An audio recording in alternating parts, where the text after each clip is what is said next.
నమస్తే, welcome to one TV news. ముందుగా బులెటిన్లో హెడ్లైన్ చూద్దాం.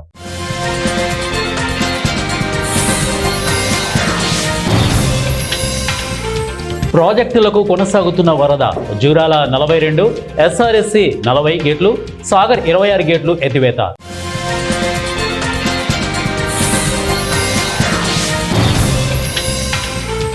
హిమాచల్ ప్రదేశ్లో వరుసగా 2 భూకంపాలు. భయోందోళనలో చంబా ప్రజలు.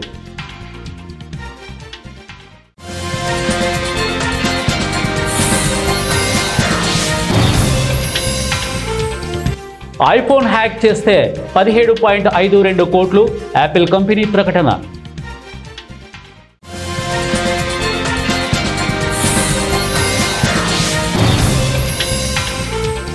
విధుల పట్ల నిర్లక్ష్యం వహిస్తే కఠిన చర్యలు తీసుకుంటాం. కల్వకుర్తి ఎమ్మెల్యే కసిరెడ్డి నారాయణ రెడ్డి. బులెటిన్లో డీటెయిల్స్ చూద్దాం. ఎగువన కురుస్తున్న వర్షాలతో తెలంగాణలోని ప్రాజెక్టులకు భారీగా వరద నీరు వచ్చి చేరుతోంది. కాళేశ్వరం దగ్గర గోదావరి ఉధృతంగా ప్రవహిస్తోంది.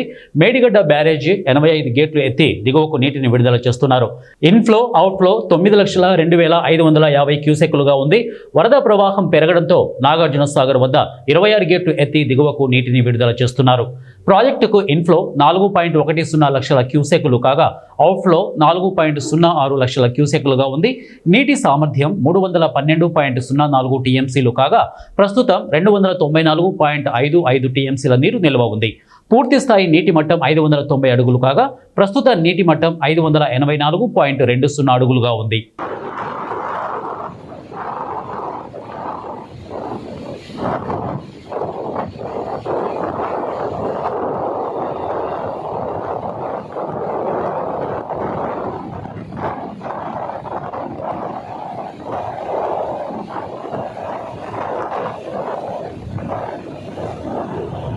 హిమాచల్ ప్రదేశ్లో బుధవారం తెల్లవారుజామున వరుసగా 2 భూకంపాలు వణికించాయి. చంబా జిల్లాలో బుధవారం తెల్లవారుజామున సుమారు 3:27 ప్రాంతంలో మొదటి భూకంపం వచ్చింది. రెక్టర్ స్కేల్పై దీని తీవ్రత 3.3గా నమోదైంది. భూకంప కేంద్రాన్ని 20 కిలోమీటర్ల లోతులో గుర్తించారు. మొదటి భూకంపం వచ్చిన గంట వ్యవధిలోనే రెక్టర్ స్కేల్పై 4.0 తీవ్రతతో మరో భూకంపం వచ్చింది. దీని భూకంప కేంద్రాన్ని 10 కిలోమీటర్ల లోతులో గుర్తించారు.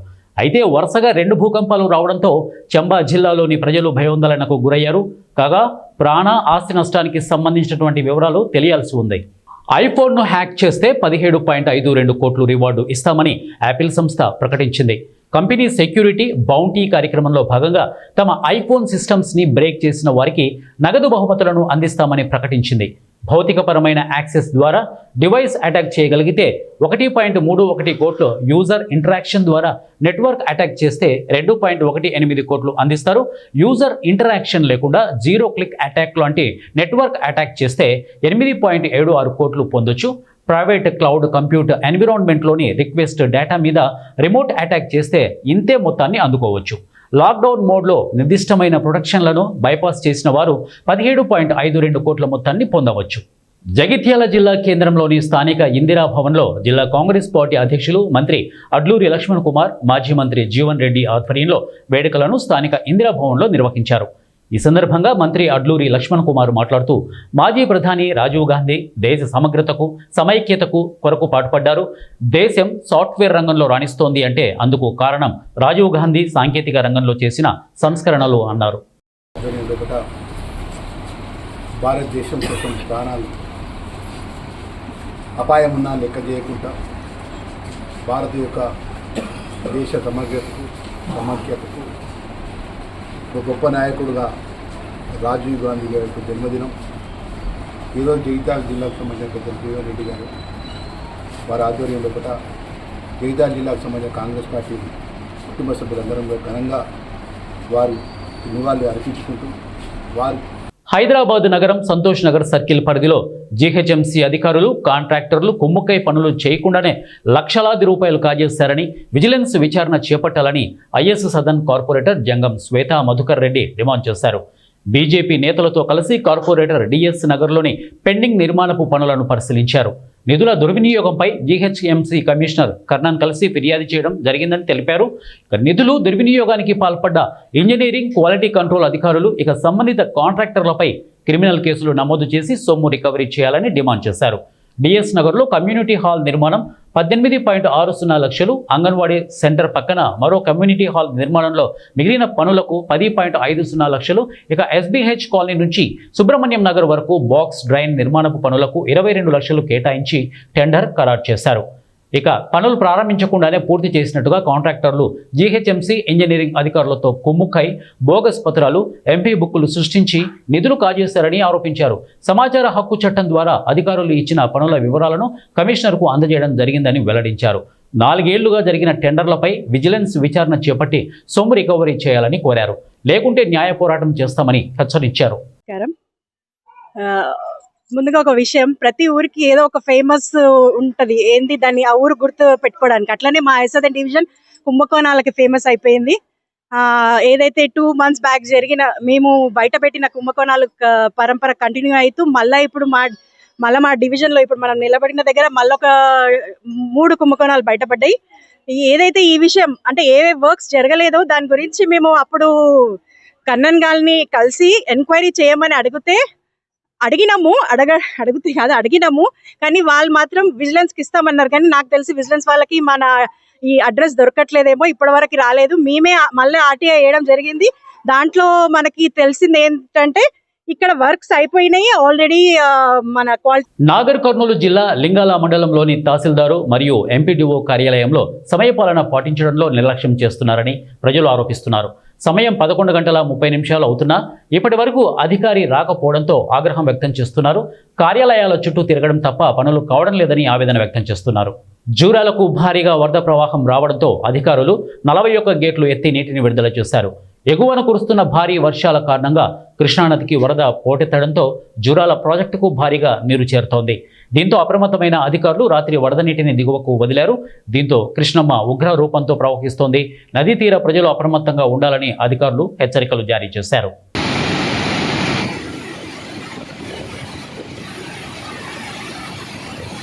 అంతర్జాతీయ వైశ్య ఫెడరేషన్ ఐవీఎఫ్ జాతీయ కమిటీ ఆధ్వర్యంలో న్యూఢిల్లీలోని అశోక్ హోటల్లో నిర్వహించిన జాతీయ రక్తవీర్ పురస్కారాల కార్యక్రమంలో భాగంగా ఐవీఎఫ్ సేవాదల్ రాష్ట్ర చైర్మన్, రెడ్ క్రాస్ జిల్లా సమన్వయకర్త డాక్టర్ బాలు వ్యక్తిగతంగా 77 సార్లు తలసేమియా చిన్నారుల కోసం 4,000కు పైగా రక్తాన్ని సేకరించి అందజేసినందుకు గాను జాతీయ రక్తవీర్ పురస్కారాన్ని Ladakh lieutenant governor Kavinder Gupta, IVF జాతీయ వర్కింగ్ ప్రెసిడెంట్ ఉప్పల శ్రీనివాస్ గుప్తలు అందజేశారు.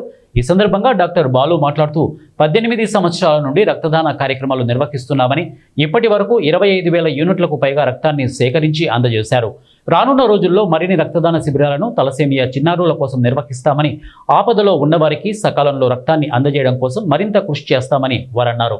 మేడ్చల్ జిల్లా కాప్రా సర్కిల్ పరిధిలోని మీర్పేట్ హెచ్బీ కాలనీ 4వ డివిజన్ రాజీవ్ పార్కులో భారత మాజీ ప్రధానమంత్రి స్వర్గీయ రాజీవ్ గాంధీ జయంతి వేడుకలు అత్యంత ఘనంగా డివిజన్ కాంగ్రెస్ పార్టీ అధ్యక్షులు పొలిపాక అంజయ్య, ప్రధాన కార్యదర్శి ఉదయ్ కుమార్, కాంగ్రెస్ పార్టీ సీనియర్ నాయకులు శ్రీనివాస్, శ్రవణ్ కుమార్ గౌడ్ డివిజన్ కాంగ్రెస్ పార్టీ ఆధ్వర్యంలో ఘనంగా నిర్వహించారు. ఈ కార్యక్రమానికి ముఖ్య అతిథులుగా ఉప్పల్ నియోజకవర్గం Congress party incharge Mandamula Parameshwar Reddy, Congress party senior నాయకులు సీతారాం రెడ్డి, మాజీ కార్పొరేటర్ సింగిల్ రెడ్డి, ధన్పాల్ రెడ్డి ముఖ్య అతిథులుగా హాజరై హెచ్బీ కాలనీ ఫేజ్ 1 చౌరస్తా రాజీవ్ పార్కులో ఉన్న స్వర్గీయ రాజీవ్ గాంధీ విగ్రహానికి పూలమాలలతో ఘనంగా నివాళులర్పించారు. ఈ సందర్భంగా మందముల పరమేశ్వర్ రెడ్డి, కాంగ్రెస్ పార్టీ అధ్యక్షులు డివిజన్ అధ్యక్షులు పోలిపాక అంజయ్య మాట్లాడుతూ, కాంగ్రెస్ పార్టీ అంటేనే బడుగు బలహీన వర్గాల పేద ప్రజల సంక్షేమం కోసం పనిచేసే పార్టీ అన్నారు. ఆధ్వర్యంలో మరి రాజీవ్ గాంధీ గారి జయంతి ఉత్సవాలు మన ఘనంగా కాంగ్రెస్ పార్టీ ఆధ్వర్యంలో నిర్వహించడం జరిగింది. మరి ఈరోజు ఒక మహానాయకుడు, మాజీ ప్రధాని మరి రాజీవ్ గాంధీని స్మరించుకోవడం కాంగ్రెస్ పార్టీ కుటుంబ సభ్యులందరికీ కూడా గర్వకారణం. ఎందుకంటే ఆయన 18 ఏళ్ళకే ఓటు హక్కును కల్పించడం ఇది మామూలు విషయం కాదు. అదే కాకుండా మరి ఇన్ఫర్మేషన్ ఐటీ టెక్నాలజీలో ఈరోజు భారతదేశం ఎంత ముందుకు దూసుకువెళ్తుంది, ప్రపంచ దేశాలకు దీటుగా ఈరోజు ముందుకు వెళ్తుందంటే మరి ఆ రోజు ఆయన చేసిన సంస్కరణలని సందర్భంగా నేను గర్వంగా తెలియజేస్తాను. మనం చూసినాం ఈరోజు మరి రాజీవ్ గాంధీ గారు 18 ఏళ్లకు ఓటు హక్కు కల్పిస్తే ఈరోజు బీజేపీ మరి ఉన్న ఓట్లని దొంగలిస్తుంది. అంటే ఎంత దారుణమైన పరిస్థితి ఈరోజు మన భారతదేశంలో ఈరోజు బీజేపీ ప్రభుత్వం మరి తీసుకొస్తుందో మనం చూస్తూ ఉన్నాం. ఎలక్షన్ కమిషన్ అంటే నిష్పాక్షంగా ఉండాలి, కానీ అట్లా కాకుండా కేంద్రంలో ఉన్న బీజేపీ ప్రభుత్వానికి కొమ్ము కాస్తూ ఈరోజు మన ఓట్లు మనని ఇవ్వకుండా ఈరోజు ఓట్ షోర్ ఈరోజు దేశంలో మొత్తము ఒక ప్రకంపనలు సృష్టిస్తుంది ఓట్ షోర్. మా నాయకుడు మరి రాహుల్ గాంధీ గారు ఏ విధంగా అయితే ఓట్ షోర్ మరి చేస్తుండ్రో ఈరోజు ప్రజలందరికీ తెలియడం ఇది మామూలు విషయం కాదు. తప్పకుండా రాబోయే రోజులలో రాజీవ్ గాంధీ అదేవిధంగా ఇందిరాగాంధీ వాళ్ళ ఆశయాలను ఈరోజు దేశం రాబోయే రోజులలో మరింత ముందుకు తీసుకెళ్తాం. మా భారత ప్రధాని రాహుల్ గాంధీ గారిని రంగారెడ్డి జిల్లా తలకొండపల్లి మండలం గట్టిపల్లపల్లిలో కల్వకుర్తి ఎమ్మెల్యే కసిరెడ్డి నారాయణ రెడ్డి పర్యటించారు. ఈ సందర్భంగా స్థానిక ప్రాథమిక ఆరోగ్య కేంద్రంలో సిబ్బంది విధులకు సరిగా రావటం లేదని, నిర్లక్ష్యం వహిస్తున్నారని కొంతమంది ఎమ్మెల్యే దృష్టికి తీసుకువెళ్లారు. స్పందించిన ఎమ్మెల్యే వెంటనే ప్రాథమిక ఆరోగ్య కేంద్రం చేరుకొని విధులలో ఉన్న సిబ్బందిని విచారించారు. రిజిస్టర్లను పరిశీలించిన ఎమ్మెల్యే ప్రాథమిక కేంద్రంలో సిబ్బంది నిర్లక్ష్యం, విధులకు సక్రమంగా రాని వారి జాబితా తీసుకొని జిల్లా వైద్యాధికారి వెంకటేశ్వరరావుతో ఫోన్లో మాట్లాడి విధులకు రాకుండా నిర్లక్ష్యం వహిస్తున్న వారికి తక్షణమే మెమోలు జారీ చేయాలని ఆదేశించారు.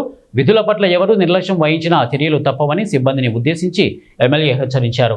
ఈ కార్యక్రమంలో మండల పార్టీ అధ్యక్షులు డోకూరు ప్రభాకర్ రెడ్డి, మాజీ vice MPP Meka Srinivas Reddy, senior నాయకులు తదితరులు పాల్గొన్నారు.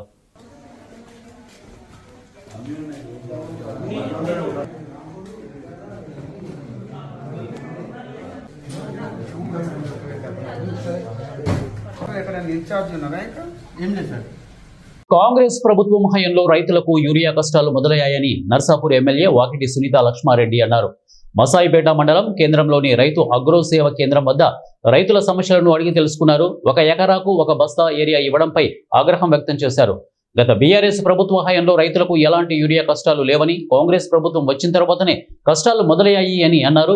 రైతులకు సరిపడా యూరియా సరఫరా చేయాలని డిమాండ్ చేశారు.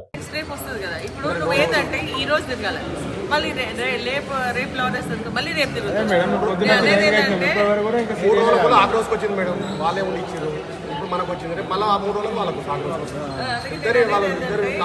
ఇప్పుడు నువ్వు రోజు నీ పనంతా ఆగ్రోస్ ఆయన దగ్గర పోతే ఆయన ఇస్తేనే లేదు మాకు మాసపేటలో. ఆయన షాప్ ఎందుకు పెట్టిన అది చూసి గట్టిగా మీ మాసపేట రూపాయి ఉందని అంటుండు. మా ఊరు మాకు ఇస్తేనే లేదు. మీకు పాస్బుక్స్ లేవా లేకుంటే అన్ని ఉన్నాయి, లేదా? అన్ని ఉన్నాయి. తప్పు కదా, అట్లా అనవద్దు కదా. నేను అనేది రోజు ఇవాళ బస్తా తీసుకొని మళ్ళీ రేపు బస్తా వచ్చేదానికంటే 4 బస్తాలు అవసరం ఉంటే 4 బస్తాలు ఇచ్చేయండి. ఆయన పని అయిపోతుంది. మళ్ళీ వేరే అవుతుంది కదా. నేను అగ్రికల్చర్ ఆఫీసర్స్తో కూడా మాట్లాడతా. రోజు ఇట్లా తిరగడం వాళ్ళ పని అంతా వదులుకోవాలి కదా. ఇప్పుడు ఈ రోజు పని చేసేసి వదిలేసి తీసుకొని పోతే రేపు నుంచి ఆయన వేరే పని చూసుకుంటారు. చల్లుకోవడం వాళ్ళు ఇంకేదన్నా అనంతపురం జిల్లా కళ్యాణదుర్గం పట్టణంలోని అనంతపురం అర్బన్ ఎమ్మెల్యే దగ్గుబాటి వెంకట ప్రసాద్ అనుచిత వ్యాఖ్యలు సరికాదంటూ ఎన్టీఆర్ అభిమానులు తీవ్రస్థాయిలో మండిపడ్డారు. జూనియర్ ఎన్టీఆర్ తెలుగు రాష్ట్రాలలో చలనచిత్ర పరిశ్రమలో తనకంటూ ప్రత్యేక ముద్ర వేసుకున్నారని అన్నారు. దగ్గుబాటి వెంకట ప్రసాద్ బహిరంగ క్షమాపణ చెప్పాలని జూనియర్ ఎన్టీఆర్ అభిమాన సంఘ నేతలు హెచ్చరించారు.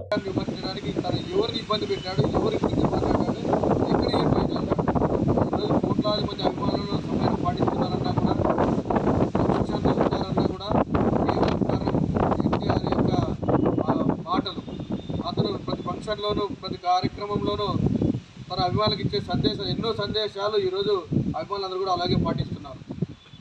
దయచేసి మేము చెప్పదలుచుకున్నది ఏంటంటే ఈరోజు పత్రికా ముఖ్యంగా కావచ్చు, సోషల్ మీడియా ద్వారా కావచ్చు, దగ్గుబాటి ప్రసాదే కాదు, రాబో రోజుల్లో ఏ ఒక్కరైనా సరే, రాజకీయ నాయకుడైనా సరే, వాళ్ళు ఎవరైనా కావచ్చు, అనుచిత వ్యాఖ్యలే కాదు, ఏ విధమైనటువంటి చర్యలు చేసినా మాట్లాడినా తీవ్రమైన పరిణామాలు ఉంటాయి. ఎందుకంటే నందమూరి తారక రామారావు అభిమానుల గురించి చాలామంది అభిమానాన్ని మాత్రమే చూస్తున్నారు.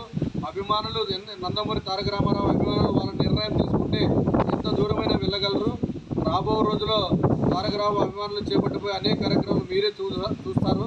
దయచేసి అందరికీ ఎన్టీఆర్ పైన తప్పుడు ప్రచారం చేయదలుచుకున్న వారికి, ఎన్టీఆర్ పైన అనుచిత వ్యాఖ్య చేయదలుచుకున్న వారికి హెచ్చరికగా చెప్తున్నాం. ఈరోజు ఎన్టీఆర్ కళ్యాణ నుంచి ఎన్టీఆర్ అభిమానులుగా కోట్లాది మంది అభిమానులు ఉన్నటువంటి తారక రామారావు వెంట్రుకు కూడా కదలదు ఎవరు ఎన్ని వ్యాఖ్యలు చేసినా. కానీ సమాజంలో మనకు ఒక బాధ్యతాయుతమైన పదవిలో ఉండి ఇలాంటి వ్యాఖ్యలు చేయడం మమ్మల్ని అందరినీ ఎంతగానో బాధించింది.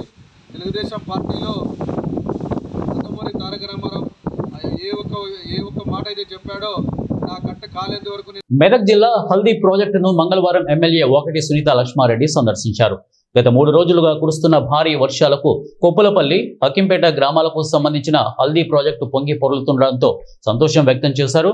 గంగమ్మకు ప్రత్యేక పూజలు నిర్వహించి మొక్కులు తీర్చుకున్నారు.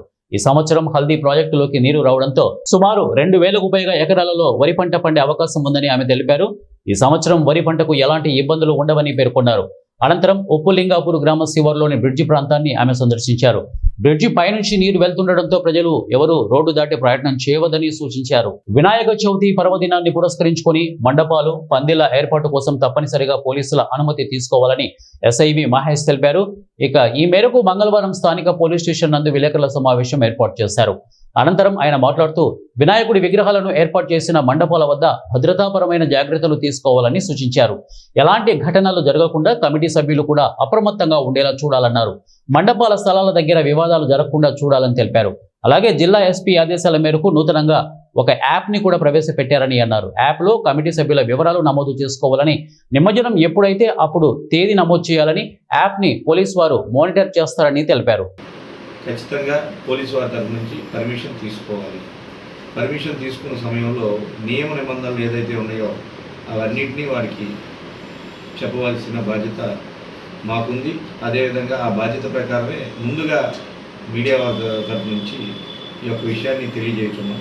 ప్రతి ఒక్కరూ పర్మిషన్ తీసుకున్నట్లయితే అక్కడ ఏ విధమైన జాగ్రత్తలు తీసుకోవాలి అనేది ఒక నియమ నిబంధనలతో కూడిన ఒక పట్టి ఒకటి రెడీ చేశాము, అది మీకు ఇస్తాము. అదేవిధంగా ఒక కొత్తగా మన ప్రకాశం జిల్లా ఎస్పీ గారి ఆదేశాల మేరకు కొత్తగా ఒక యాప్ కూడా రెడీ చేయడం జరుగుతుంది. ఆ యాప్లో కూడా మీరు ఎన్రోల్ చేసుకున్నట్లయితే ఏ రోజు నిమజ్జనం ఉండిద్ది, ఏ రోజు ఏ కార్యక్రమాలు ఉన్నాయి, ఆటోమేటిక్గా దాన్ని మేము మానిటర్ చేయడం జరుగుతుంది. అదేవిధంగా ఈ వివాదాస్పదమైన ప్లేసుల్లో అంటే ఇంతకుముందు మేము పెట్టుకున్నాం, ఇప్పుడు మేము పెట్టుకుంటాం అనే పరిస్థితి లేకుండా ఎవరి సొంత స్థలాల్లో వాళ్ళు పెట్టుకోవాల్సిందిగా తెలియజేయటం ఉంది. ఎవరు రోడ్లు బ్లాక్ చేయడం కానీ లేదా వీధులు బ్లాక్ చేయడం కానీ చేయడానికి వీలు లేదు. మీరు ఎక్కడైతే పర్మిషన్ తీసుకుంటున్నారో కన్సర్న్ పర్సన్ యొక్క పర్మిషన్ కూడా ఆ యొక్క అప్లికేషన్లో ఖచ్చితంగా తెలియజేయాలి. అదేవిధంగా బలవంతపు వసూళ్ళు ఎవరూ కూడా చందా అనేది స్వతహాగా ఇష్టపూర్వకంగా బ్రాహ్మణుల సమస్యలు పరిష్కరించాలని కర్నూలు నగరంలో ఆంధ్రప్రదేశ్ బ్రాహ్మణ సేవా సంఘ సమాఖ్య నాయకులు కోరారు. ఆంధ్రప్రదేశ్ బ్రాహ్మణ సేవా సంఘ సమాఖ్య రాష్ట్ర స్థాయి సర్వసభ్య సమావేశం నిర్వహించారు. ఈ కార్యక్రమంలో రాష్ట్ర అధ్యక్షుడు కోనూరు సతీష్ శర్మ మాట్లాడుతూ గతంలో బ్రాహ్మణులకు గరుడ పథకం అమలు అయ్యేదని, ఆ పథకాన్ని తిరిగి అమలు చేయాలని ముఖ్యమంత్రి చంద్రబాబు నాయుడిని కోరారు. బ్రాహ్మణ కార్పొరేషన్కు నిధులు కేటాయించాలని కోరారు. రాష్ట్ర వ్యాప్తంగా బ్రాహ్మణ యువకులకు ఉద్యోగ మేళాలు, వివాహ పరిచయ కార్యక్రమాలు నిర్వహించేందుకు సమావేశంలో నిర్ణయం తీసుకున్నామని తెలిపారు. వారికి జాబ్ మేళాలు ఏర్పాటు చేసి ఈ యొక్క తెలుగు రాష్ట్రాల్లో మూడు ప్రాంతాల్లో ఉత్తరాంధ్ర, కోస్తాంధ్ర, రాయలసీమలో కూడా ఒక 50 కంపెనీలు జాబ్ మేళాలను పెట్టి వారి ద్వారా ఉద్యోగ వసతిని కూడా కల్పించాలనేది ఆంధ్రప్రదేశ్ బ్రాహ్మణ సేవా సంఘ సమాఖ్య ఇవాళ అమెండ్మెంట్లో ఈ లక్ష్యాన్ని కూడా చేసుకోవడం జరిగింది. దానికి సంబంధించినటువంటి వ్యక్తులు కూడా వాళ్ళకి ఇక్కడికి రావడం జరిగింది. మరి అలానే ఏదైతే ఉచిత ఉపనయనాల కార్యక్రమం, అలానే వివాహ కళ్యాణ వేదికల కార్యక్రమాన్ని కూడా తీసుకుంటూ రాష్ట్ర ప్రభుత్వం గౌరవ ముఖ్యమంత్రి చంద్రబాబు నాయుడు గారికి మేము వినపూర్వకంగా కూడా తెలుసుకునేది, ఇప్పుడు బ్రాహ్మణ కార్పొరేషన్ చైర్మన్ కూడా నియమించారు. దానికి కూడా కొంత నిధులను కేటాయిస్తే యావత్ బ్రాహ్మణ్యం కూడా తరతరాలు మీ పేరు చెప్పుకుంటుందని మనస్ఫూర్తిగా తెలియజేసుకుంటూ, గతంలో ఏదైతే గరుడా పథకం ఉన్నదో దాన్ని కూడా ప్రవేశపెడితే నిరుపేద చనిపోయిన బ్రాహ్మణులు కూడా కొంత ఊరట చెందుతారని మేము ఈ యొక్క సమాఖ్య ద్వారా తెలియజేస్తూ, మరి గౌరవ లోకేష్ గారిని కూడా జాబ్ మేళా కార్యక్రమానికి ఆయన చీఫ్ గెస్ట్గా పిలుద్దామని ఈరోజు సభలో తీర్మానం చేసుకోవడం జరిగింది. అలానే పరిశ్రమల శాఖ మంత్రి టీజీ భరత్ గారిని, అలానే గౌరవ ప్రభుత్వ పెద్దలందరినీ కూడా ఈ యొక్క బ్రాహ్మణ జాతి ఏ విధమైన సమస్యలను ఎదుర్కొంటుందో వాళ్ళకి తెలియజేస్తూ ఆంధ్రప్రదేశ్ బ్రాహ్మణ సేవా సంఘ సమాఖ్య రాష్ట్ర జనరల్ సెక్రటరీ ఈరోజు ప్రధానంగా కర్నూలులో ఏర్పాటు చేసిన మీటింగ్, బైలాలో 40 సంవత్సరాల కిందట ఏర్పడిన ఈ సంఘం బైలాలో కొన్ని మార్పులు చేర్పులు చేసి బైలా అమెండ్మెంట్ మీటింగ్ తుది మీటింగ్గా ఈరోజు కర్నూలులో ఏర్పాటు చేయడం జరిగింది. దీని తర్వాత బైలాలో కొన్ని మార్పులు వస్తాయి. అదేవిధంగా ఆంధ్రప్రదేశ్లో బ్రాహ్మణ జాతి ఏవైతే ఇబ్బందులు ఎదుర్కొంటుందో ఉద్యోగము ఈ విద్యా రంగాల్లో సంఘం తరఫున కొన్ని సేవలు మేము అందిస్తూ అదేవిధంగా ప్రభుత్వ తోడ్పాటు తీసుకొని ప్రభుత్వం ద్వారా కూడా కొన్ని పథకాలను కొన్ని కార్యక్రమాలను ఈ సందర్భంగా తీసుకోవాలని నిర్ణయించడం జరిగింది. బులెటిన్ ముగించే ముందు హెడ్లైన్స్ మరొకసారి.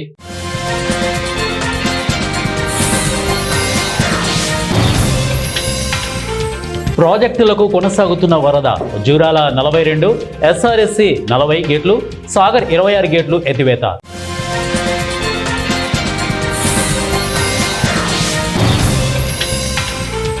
హిమాచల్ ప్రదేశ్లో వరుసగా 2 భూకంపాలు. భయోందోళనలో చంబా ప్రజలు.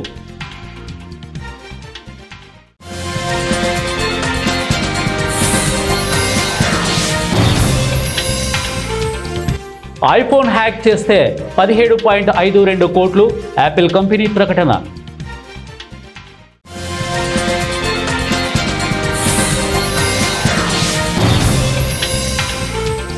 విధుల పట్ల నిర్లక్ష్యం వహిస్తే కఠిన చర్యలు తీసుకుంటాం.